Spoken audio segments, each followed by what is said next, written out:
আল্লাহ রব্বুল আলামিন সূরাতুল হিজরের 43-44 নম্বর আয়াতের মধ্যে বলেন, ওয়া ইন্না জাহান্নামা লামাউইদুহুম আজমাইন, নিশ্চয়ই জাহান্নাম তাদের প্রত্যেকেরই প্রতিশ্রুত স্থান হবে। এ বন্ধু, হাফিজুরের দালালি ছাড়ো।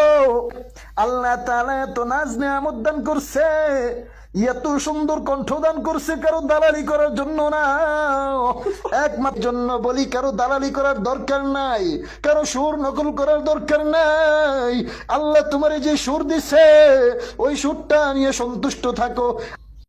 এরে, তুই যে আমারে নসিহত করলি, তোর গলায় তো হাফিজুরের আওয়াজ শোনা যায়। তুইও তো হাফিজুরের দালালি কইরা কইরা আরেকজন রে নসিহত দেস। না না, আরেকজনের দালালি কইরা কইরা অন্য জন রে নসিহত দিস না। ভালো হয়ে যাও।